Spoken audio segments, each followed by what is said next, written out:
깊이 있는 분석과 새로운 시각이 함께합니다. 네, 한 번에 이해하는 경제 토크쇼 경제 현장 오늘 시작합니다. 3천선이 붕괴된 지 하루 만이죠. 코스피가 큰 폭으로 뛰었습니다. 제롬 파월 미 연준 의장이 인플레 우려를 진정시키면서 다우지수가 최고치를 경신했기 때문인데요. 당분간 증시 변동성은 클 것으로 보입니다. 네, 이런 가운데 어떤 투자 전략이 필요할까요? 또 금리를 주목해야 하는 이유까지 살펴보도록 하겠습니다. 유튜브 실시간 댓글을 통해서 많이 참여해 주시고요. 오늘 두 분과 함께하겠습니다. 애널리스트 출신의 김대종 세종대 교수, 신중호 이베스트 투자증권 투자전략팀장 자리하셨습니다. 어서 오십시오. 어서 오십시오. 자, 이 글로벌 시장 금리가 좀 오르고 증권 시장이 그것 때문에 좀 타격을 받을 그렇게 걱정을 좀 하면서 저희가 오늘 이 토론을 준비했는데 정작 오늘 증권 시장은 뭐 큰 폭으로 올랐어요. 어제 3천이 깨졌다가 오늘 왜 그런 겁니까? 이게 롤러코스터 장수처럼. 하루하루 이제 뭐 어제는 또 되게 우울했다가 오늘은 또 기분이 좋았다가 근데 사실 이런 게 변동성이거든요. 이게 변동성이 그렇게 좋은 건 아닙니다. 좋은 건 아니고 뭐 오늘 오른 이유는 뭐 당연히 아시겠지만 어제 이제 파월 의장이 이제 상하원 이틀 동안의 상하원에서 이제 통화 정책에 대한 전체적인 그림을 그릴 때 인플레이션에 대한 우려를 뭐 기간을 좀 명시는 하긴 했었어요. 한 3년간 인플레이션에 대한 우려를 좀 할 필요는 없을 것 같다라는 얘기를 했던 부분들이 어떻게 보면 이제 시장을 해석하기에 따라서이긴 하지만 투자자들 입장에서는 최근에 올라온 금리나 물가 상승에 대해서 너무 우리가 좀 과도하게 반응했나? 뭐 이런 식의 어떤 반응이었던 것 같고요. 그러면서 이제 물론 이제 다우 중심의 상승이긴 했지만 나스닥도 좀 회복을 하면서 한국 시장까지 영향을 좀 미치고 있다 이렇게 보고 있습니다. 그동안 인플레 우려를 조금 걱정을 너무 우리가 많이 했나? 이렇게 이제 우리 팀장님 말씀하셨는데 그런 걱정을 하게 된 게 왜 미국의 10년 장기 금리가 지금 꽤 많이 올랐기 때문이잖아요. 금리 수준이 어느 정도로 올랐죠? 지금 현재 한 1.4% 정도 지금 현재 유지하고 있고요. 예. 작년에 이제 코로나가 한창일 때 0.8%까지 내려갔었습니다. 제가 이제 최근에 그 주가와 그다음에 채권 이자율 가지고 이제 상관관계 분석을 한번 해봤거든요. 주가와 채권. 우리나라 주가에 가장 큰 영향을 주는 게 뭐냐 이제 그 요인들이 한 몇 가지 있는데 제가 한번 분석을 해보니까 한번 그래프를 한번 봐주시면 제가 이제 상관관계 분석을 하나 해놨습니다. 그러니까 우리나라 전체 주식은 만약에 1이라고 했을 때 외환보 유고가 한 0.9%, 0.9 정도 영향을 주었고요. 경상수지가 한 0.5 정도 크게 영향을 주었습니다. 그러니까 제일 밑에 보시면 국채가요. 국채가 마이너스 0.7입니다. 이 국채 이자율이 오른다고 하는 것은 주가 완전히 반대다. 마이너스 0.7이라는 거죠. 그러니까 CD 금리도 마이너스 0.7이고 환율도 보면 마이너스 0.3입니다. 그러니까 주가와 가장 크게 주가와 같이 올라간다고 하는 것은 기업의 경상수지, 국가의 경상수지가 증가하는 거하고 또 외환보 유고가 충분히 확보되는 것 그런 것이 이제 주가에 긍정적인 영향을 주고 고용률도 긍정적이고 맞습니다. 고용률도 한 0.3 정도로 긍정적이고 그러니까 이자율이 오른다. 국채 이자율이 오른다고 하는 것은 주가와 완전히 반대 관계입니다. 마이너스 0.7이니까 항상 이제 국채 이자율을 한번 보시면 되겠고. 근데 교수님 그러면 지금 국채 이자율이 마이너스 0.7이잖아요. 그러니까 국채 금리가 오르면 왜 주식 시장에 마이너스로 영향을 미칩니까? 사람들이 이제 금리가 0%밖에 안 되니까 미국의 기준금리가 은행에 예금을 해도 내가 이자를 안 주는구나. 그래서 이제 우리가 주식 투자를 많이 하고 있는데 은행에서 예금을 많이 주게 되는 겁니다. 미국의 10년물 예금을 하게 되면 1년에 1.4% 이자를 주니까 과거에는 0.8%밖에 이자를 안 주다가 지금 2배 가까이 이자를 많이 주게 되니까 내가 이렇게 주식의 위험성을 감안하고 투자할 필요가 없다. 그러니까 이제 국채 이자율이 오른다든지 회사채 이자율이 오르게 되면 내가 위험을 감수하면서 주식할 필요가 뭐가 있느냐. 안전하게 그냥 채권 이자를 받겠다. 그래서 채권 이자라든지 금리가 오르게 되면 주식 시장에 있는 돈들이 채권으로 빠지게 되는 겁니다. 그래서 그렇지만 뭐 장기적으로 한 20년 동안 분석했을 때 과거에 미국도 그렇고 우리나라도 채권 이자율이 한 9%까지 올랐었어요. 국채 이자율이. 그렇지만 계속 1%로 계속 하락을 했었습니다. 그러니까 저는 이제 앞으로 장기적인 추세는 보니까 계속 일단은 채권 이자율이 일시적으로 뭐 1.4% 반등을 했지만 장기적으로는 채권 이자는 계속 하락할 것이다. 그러면 저는 주식 시장이라고 하는 것은 한 30% 정도는 항상 그 상한을 폭락을 합니다. 그러니까 이제 주식 하시다가 뭐 한 30% 내렸다고 해서 절대 손절매를 해서 안 됩니다. 우량주들은 손절매를 하지 마시고 꾸준히 참아야 된다. 이런 외부적인 요인에 의해서 주가가 내리는 것은 오히려 사야 되는 거고 주식이라고 하는 것은 긍정적인 한 80%, 비관론자들이 한 20%인데 항상 긍정론자들이 한 80% 우세였어요. 그러니까 증권회사에서 그렇게 얘기하는 거 아니에요? 그렇게? 근데 이제 그게 맞습니까? 저는 이제 교육적으로? 항상 이제 뭐 주가가 정권회사 제가 다녀봤었지만 이 정권회사 직원들은 15% 정도 내리면 손절매를 하라고 그러거든요. 그러니까 절대 손절매를 해서 안 됩니다. 대신에 이제 본인이 가지고 있는 게 우리나라를 대표하는 삼성전자나 뭐 네이버나 이런 우량주 중심일 때 주가가 뭐 10%, 15% 내렸다고 해서 손절매를 해서는 안 되고 좀 참아야 된다. 우량주는 그럼 언젠가는 회복된다라는 맞습니다. 말씀이시죠? 우량주는 언젠가 회복이 되고 작년 2020년 3월 달에 미국의 종합주가지수 다우존스라든지 나스닥이 한 40%까지 빠졌었다가 100%가 올랐거든요. 예. 우리나라도 종합주가지수가 2,600에서 1,400까지 빠졌다가 3,000이 됐습니다. 그러니까 이렇게 우량한 종목은 이렇게 외부적인 요인, 뭐 금리라든지 또 코로나라든지 이런 외부적인 요인에 의해서 주가가 내리더라도 좀 참으시면 돼요.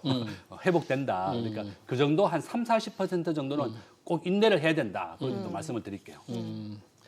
지금 금리가 김 교수께서는 장기적으로 이제 하락할 것이다 이렇게 봤는데 신 팀장님 그러면 사실은 이제 파월이 금리에 대해서 얘기할 만큼 시장에서는 뭔가 금리 상승 우려가 여전히 높기 때문에 네. 이게 좀 더 오르면 네. 아까 10년짜리가 1.4%라고 그랬잖아요. 미국 기준으로. 미국에 네. 좀 더 올라서 어느 정도 수준이 되면 경제에 좀 부담을 주는 수준이 될까? 그것도 좀 궁금할까요? 네.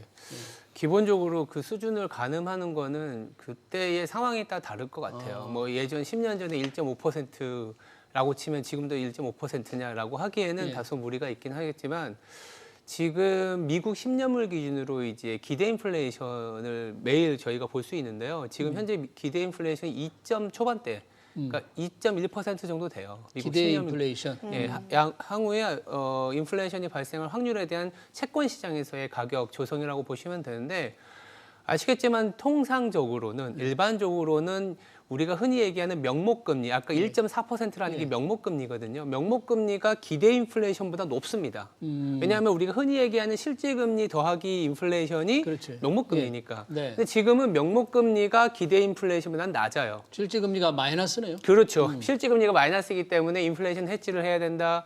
뭐라도 사야 된다. 최근에 이제 행간에 많이 유행하는 게 벼락거지 이런 얘기들이 나오는 게 주식이든 부동산이든 비트코인이든 사야 된다라는 게 그 기저에는 실질금리가 마이너스고 기대 인플레이션보다 명목금리가 낮기 때문이거든요. 돈을 빌려서 막 뭘 사야 된다 그런 얘기죠. 근데 이런 구간이 2000년 이후만 놓고 보더라도 없었어요. 2012년하고 13년에 한 번 있었고 지금이 있다라는 거죠. 근데 2012년과 13년에 어떤 일이 있었냐면 기대 인플레이션의 레벨만큼 국채 금리가 갖다 붙었습니다. 지금 올랐다는 거죠. 그때가 테이퍼 텐트럼이라 그래서 국채 금리가 이제 전 시장을 좀 약간 주가를 변동성을 유발시켰던 장인데 여기서 말씀드리고 싶은 건 뭐냐면 그럴 정도로 급박하게 정책이 이 자산을 회수할 만한 이슈가 있느냐 그건 아닌 것 같아요. 경험이 있었기 때문에 2012년이 경험이 있었기 때문에 자산을 회수한다는 것은 중앙은행이 지금까지 채권을 사면서 돈을 풀었는데 이 채권을 다시 빨아들일 것이다. 그렇죠. 그러니까 오늘 환호하는 것도 뭐냐면 기대 인플레이션 특히 최근에 유가도 많이 오르고 주식도 오르고 백신 경제로서의 전환 속도가 미국은 빨라지다 보니까 경기 회복에 대한 가시성이 높아지니까 미국의 명목금리가 가파르게 오르고 있거든요.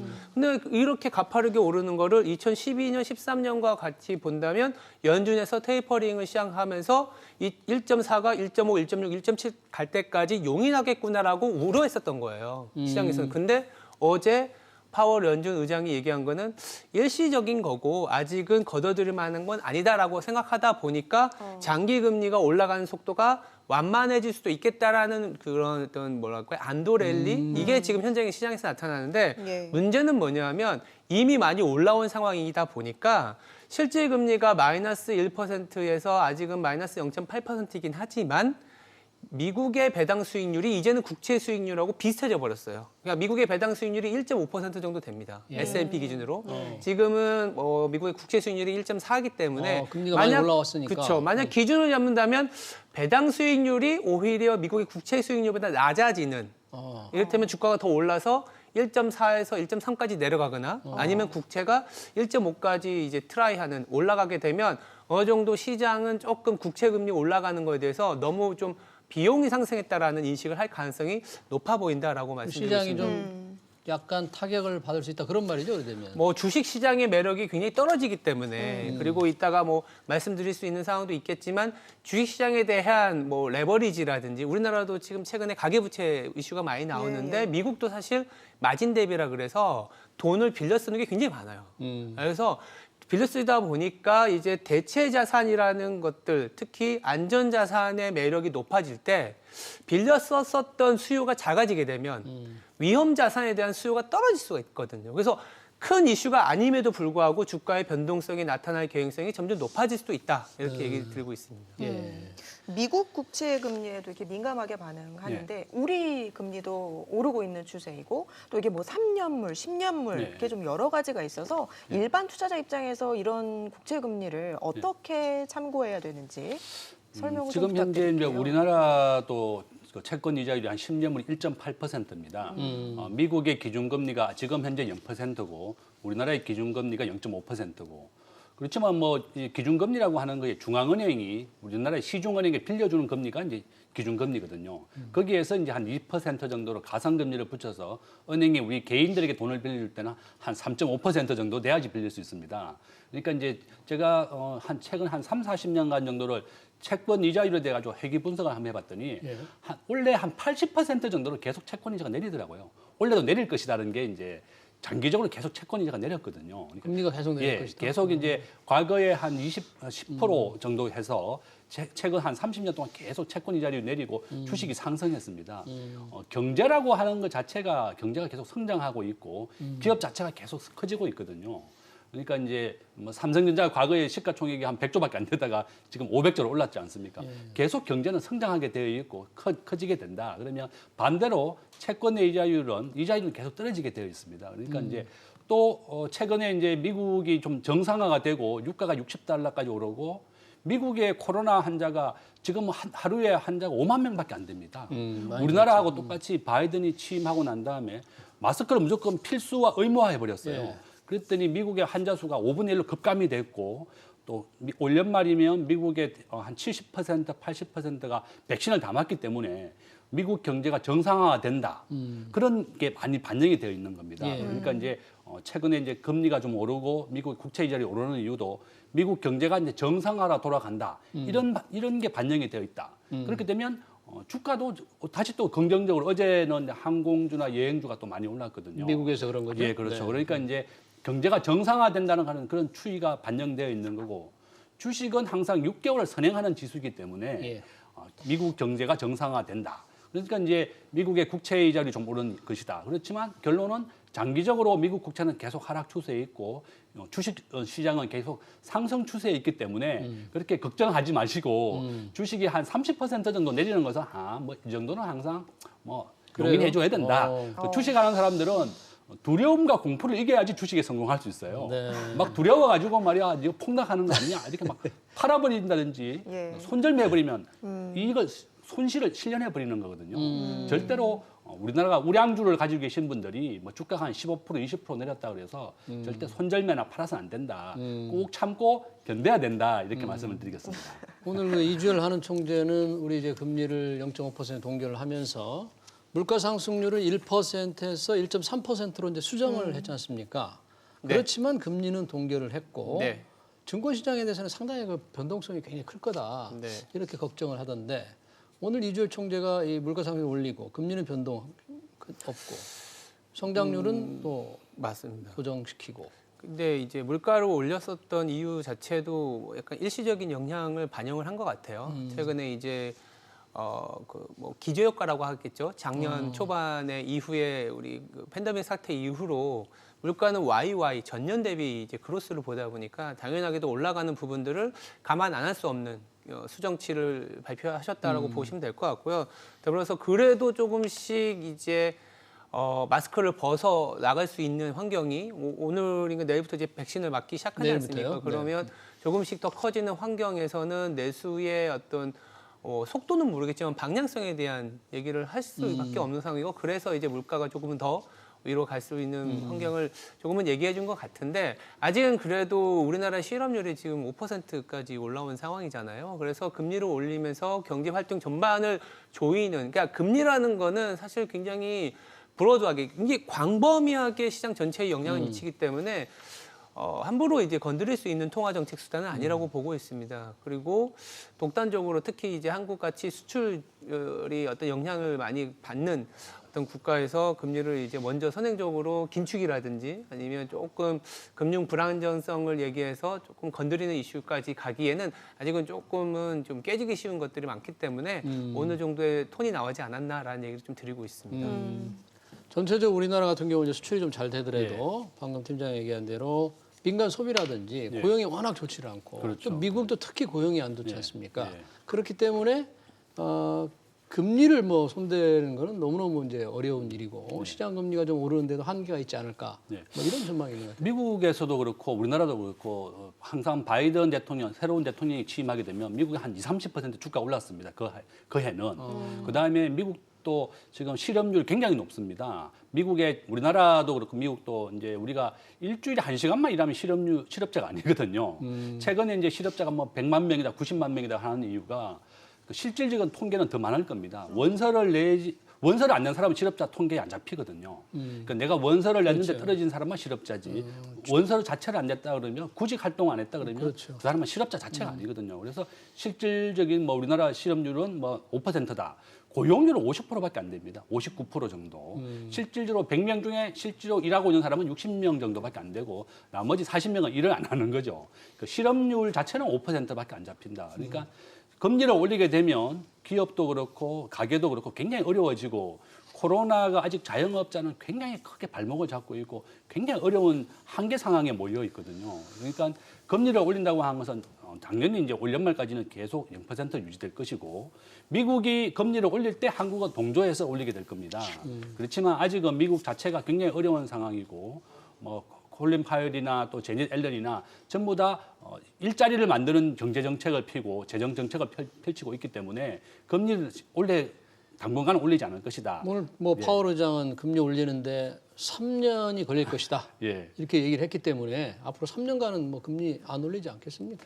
아니 뭐 3년 제가 보니까 이제 올 연말 정도에 미국의 백신이 국민들이 한 7-80% 네. 보급이 되고 환자 수가 지금 뭐 미국은 필수적으로 이제 우리나라와 똑같이 마스크를 착용하게 되어 있기 때문에 아주 환자 급감하고 있습니다. 그래서 이제 바이든이 가장 잘하는 게 이제 코로나 일단 잡았다. 그런 것 때문에 이제 미국이 경제가 정상화된다면 네. 미국이 다시 금리를 올리면서 정상적인 궤도로 올라갈 것이다. 그것이 한 올 연말 정도가 되면 이제 미국은 백신 보급이 되니까 경제가 정상화된다 이렇게 생각하는 것 같습니다. 뭐 금리를 올리는 것은 뭐 3년이 걸린다고 하니까 뭐 그때까지 뭐 기다려 봐야 되겠지만 그 전에 아까 말씀하신 테이퍼링 네. 그러니까 돈 푸는 거를 조금 줄이거나 하는 네. 거 그거는 어떻게 뭐 할수 내년이라도 있죠. 내후년이라도 시작될 수 있습니까? 네. 지금 현재 뭐 한국에서도 그렇지만 미국 월가에서도 컨센서스가 예. 2022년 그러니까 내년 초 1분기까지 테이퍼링을 시작할 것이다라는 게 거의 한 70에서 80%의 의견을 갖고 있어요. 그러니까 빠르면 2분기부터 하겠다 할 수도 있다라는 의견을 갖고 계신 분들도 한 10% 이상 되기 때문에 그러니까 투자자들도 이제 테이퍼링에 대한 우려 내지는 뭐 당연한 정도는 받아들이고는 있는데 아까 이제 기준금리 같은 경우에도 뭐 향후 3년 안에는 안 올리겠다라는 거는 어떻게 보면 커뮤니케이션 전략이에요. 그러니까 커뮤니케이션 전략이기 때문에 지금 당장 뭔가 부러지면 안 되는 상황에서는 3년이라는 기대를 주겠죠. 2년이라고 생각했는데 3년이야? 아, 그럼 더 약간 더 레버리지나 활동을 해야지 하는데 경제가 금리를 올리는 상황이 오게 되면 아니면 그거를 흡수할 수 있을 만큼의 아웃풋 갭이 좀 더 플러스가 되거나 실업률이 뭐 3% 언더로 내려오게 되면 3년이 아니라 당장 내년 초나 내년 중반에도 올릴 수 있겠죠. 그러나 데이터 의존적으로 갈 수밖에 없는 게 연준 의장 내지는 연준의 스탠스이기 때문에 무조건 연준이 3년 동안 안 올린다라는 생각을 갖고 시장은 계속 갈 거다라는 생각은 조금은 약간은 나이브한 생각일 수 있고요. 예. 근데 문제는 이제 테이퍼링 자체도 뭐 내년 초만은 하겠지라는 생각도 경제의 회복 속도에 따라서 분명히 바뀔 수밖에 없습니다. 그래서 뭐 주식이라는 게 연준에서 이제는 테이퍼링도 내년 초 이후에 할 것이고 3년 동안 금리는 잡아놓으니까 무조건 주식하면 먹겠지. 이게 아니잖아요. 그러니까 역사는 그런 상황으로 편하게 흘러오지는 않습니다.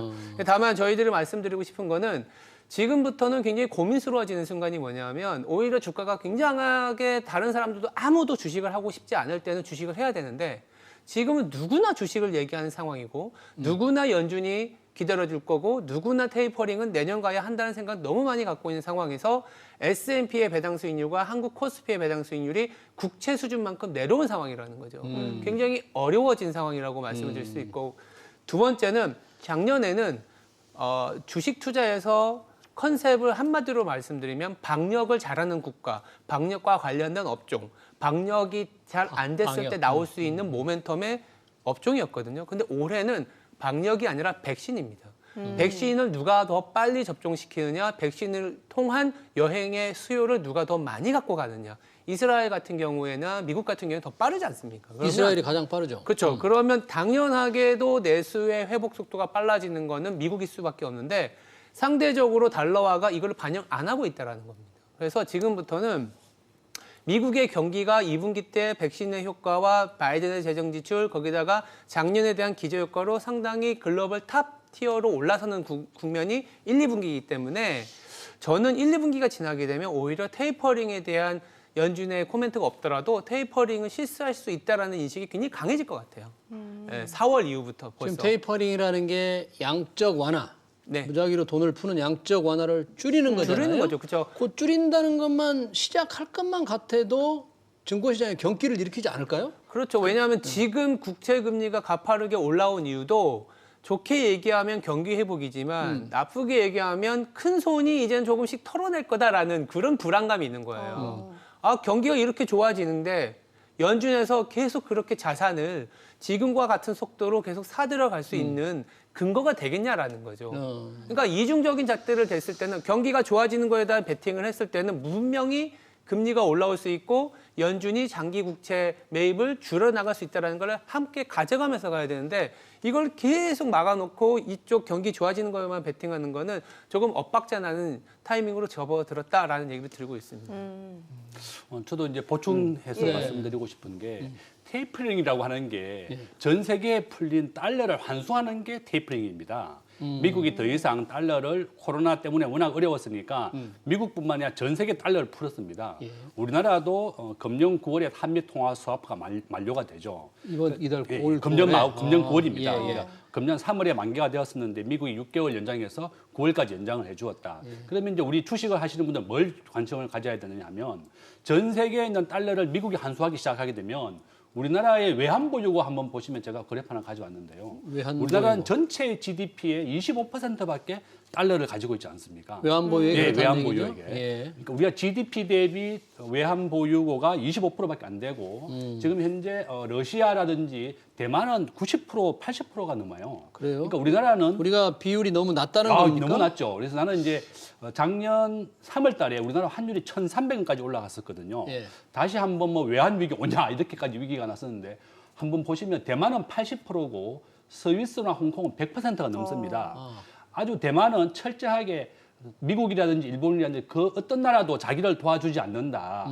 그래서 97년도 IMF 위기를 전혀 겪지 않았습니다. 그러니까 우리나라 내가 이제 한국은행이나 정부에 얘기하는 것이 외환 위기라든지 국제금융 위기가 오면 그 어떤 나라도 한국을 돕지 않습니다. 네. 그러니까 이제 우리나라도 외환보유고 비중을 빨리 올려야 된다. 더 올려야 된다. 25%밖에 안 되고. 어느 정도로 올려야 된다고 보세요? 저는 한 80%까지 올려야 된다. 어휴, 그러니까 지금보다는 2배 정도 이상. 우리나라가 예. 지금 현재 외환보유고가 4,200억 달러밖에 안 되거든요. 저 정도면 충분하다고 주장하는 분들도 많이 아, 있는데. 근데 이제 보시면 대만 정도는 보유해야 된다. 그래요? 대만이 80%를 가지고 있습니다. GDP에. 또 심각한 문제는 뭔가 하면 우리나라 전체 외환 보유액 4,200억 달러 중에 현금은 5%밖에 안 됩니다. 네. 전부 다 미국의 국채라든지 회사채, 주식을 사놨어요. 네. 그러니까 당장 우리가 외환 위기라든지 달러가 환율이 올라가게 되면 바로 동원하기 빌려올 수 있는 어렵다. 동원할 수 있는 달러가 없어가지고 환율이 1,300원까지 오르는 거죠. 그래서 이제 우리가 주식하시는 분들 뭘 주의해야 되느냐 하면 한국 주식시장이 전 세계 주식시장의 2%밖에 안 되거든요. 네. 그러니까 너무 한국 주식만 하지 마시고 한 반반 정도는 미국 주식도 반하고 서학 한국 주식도 개미가 되라. 반하고 예, 반반씩 해야지 이런 환율이 상승했을 때 오히려 위험을 해치할 수 있다. 워렌 버핏은 자기 주식 자산의 50%를 애플 사놨어요. 애플이 이제 애플이요? 시가총액 1등이거든요. 절반이요? 절반은 그렇게 이제 많이? 자기 워렌 버핏은 절반을 애플 사놓고 애플. 나머지 절반은 나머지 뭐 은행주라든지 뭐 기술주 이런 거 좀 사놨거든요. 에너지주 이렇게. 예. 그러니까 저는 이제 우리나라 서학 개미들이 미국의 우량한 주식을 좀 사고 나머지 반은 한국의 우량한 주식을 사라. 그러니까 한유 테이프링에 대해서 저는 그렇게 또 말씀드리겠습니다. 어제 월가를 보면은 시장이 이렇게 반등을 하면서 주목을 끌었던 게 항공주, 네. 에너지주, 네. 그리고 금융주던데 네. 이건 어떤 특징과 어떤 의미가 있습니까? 뭐 시장의 어떤 주인공들이 좀 바뀌는 그런 겁니까? 아니면 어떤 취지가 있죠? 말씀하신 게 이제 소위 말해서 백신 경제로의 기대감을 반영을 한 거죠. 항공이나 여행주 같은 경우에는 이제 항공이라고 해도 해외 여행으로의 수요보다는 뭐 미국은 땅덩어리가 워낙 크니까 내부적으로도 이제 항공 수요가 충분히 발생할 수 있다라는 거랑 그리고 이제 그 은행주가 같이 끼어 있는 거는 이제 금리가 상승할 때 장기 금리가 상승하면 그 은행 입장에서는 장단기 스프레드가 벌어지거든요. 이게 이제 NIM이라 그래서 순이자 마진이 이제 좋아지기 때문에 은행주가 올라가고 사실 이제 그 장단기 스프레드가 벌어지게 되면 이게 경기 활동이 굉장히 윤활유가 많아진다라는 걸로 해석이 되기 때문에 은행주가 올라갈 때는 소위 말해서 리플레이션, 경기 회복 이런 식으로 갑니다. 그러다 보니까 은행주를 필두로 여행이나 항공주가 갔다라는 거는 미국의 경기 회복에 대해서 반응을 했다라고 볼 수 있는 거고요. 한편으로는 반대편에 있는 게 작년에는 방역이나 이제 어떤 언택트 수요가 예, 예. IT였잖아요. IT 그래서 성장주, IT 같은 경우에는 금리가 올라가는 게 소위 말해서 쥐약이죠. 왜냐하면 밸류에이션이 워낙 높다 보니까 금리 올라간 거에 대한 경기 회복에 대한 그 어떤 수혜보다는 네. 내가 너무 높은 어떤 그 가치 평가 때문에 이 금리가 올라오면 좀 할인을 해야 되는. 요즘 뭐 테슬라, 애플이 떨어지는 게 그런 네, 이유 그렇죠. 때문입니까? 예. 그러니까 좋게 보면 업종의 어떤 전환이고 나쁘게 보면 굉장히 쏠려 있었던 것들에 대한 변동성으로. 왜냐하면 지금 우리나라도 그렇지만 미국 같은 경우에는 아까 이제 얘기했던 테슬라나 아니면 일부 대형 테크주들이 굉장히 비쌉니다. 비싸다 보니까 밸류에이션이 말도 안 되게 비싼 업종들과 종목들이 있거든요. 그리고 뭐 이제 골드만삭스에서 집계하는 적자 기업 인덱스라는 것도 있어요. 테크 기업들이 적자 기업 인덱스. 네. 순이익이 발생하지 않음에도 불구하고 주가가 올라온 게 작년 코로나 팬데믹 이후에 나스닥 대비 5배나 오른 기업들이 너무 많습니다. 그래서 금리가 올라가게 되면 이런 기업들은 당연히 이제 주가가 하락할 수밖에 없는 내지는 변동성이 생길 수밖에 없기 때문에 인덱스 자체는 이러한 다 같이 오르는 장이 아니라서 뭐 이제 하루와 하루에 왔다 갔다 하는 어저께는 시장이 망했다고 생각했지만 오늘은 또 시장이 올라가는 그러게요. 그래서 중심을 잡아가는 그런 부분이 필요한 것 같고요. 네. 너무 비싼 것보다는 앞으로 좀 지금 현재는 약간 좀 부진하지만 조금은 뭐 저평가돼 있거나 나아지는 백신 경제로 넣어갔을 때 좋아지는 것들에 대한 베팅 내지는 비중을 확대하는 기간으로 삼는 것도 나쁘지 않은 전략이라고 저는 말씀드리고 있습니다. 예, 변동성 큰 장세가 계속 이어지면서 개인 투자자들 참 대응하기가 네. 힘든데요. 그래서 오늘 뭐 지금 2조 원 가까이 순매도하는 모습도 보이고 있는데 앞으로 좀 투자 전략 어떻게 가져가야 된다고 보세요? 저는 뭐 경제라고 하는 것은 항상 긍정적인 생각을 가지고 경제 자체는 계속 성장하게 되어 있습니다. 그래서 저는 주식하시는 분들에게 절대로 샀다 팔다 하지 마라. 내가 사고 팔고 내면 정권사 수익만 올려주고 국가에 세금만 내게 된다. 그래서 내가 60세 장기적으로 은퇴할 때 노후 자금으로 투자한다 이런 생각을 가지시고 우리나라를 대표하는 종목 시가총액 30위 이내에 있는 기업 그다음 외국인이 30% 이상 지분을 가지고 있는 기업들. 그러니까 뭐 제일 쉽게 시가총액 1등은 삼성전자거든요. 예. 그러니까 네이버가 인터넷에 1등이고 뭐 카카오 이렇게 시가총액 30위 이내 기업이고 업종을 대표하는 기업을 그냥 꾸준히 투자하십시오. 절대 예. 뭐 손실 뭐 조금 봤다고 해서 절대 팔아서는 안 된다. 네. 장기 투자를 저는 이렇게 권해드리겠습니다. 알겠습니다. 오늘 두 분 말씀 여기까지 듣도록 하겠습니다. 지금까지 신중호 이베스트투자증권 투자전략팀장 김대종 세종대 교수와 함께했습니다. 고맙습니다.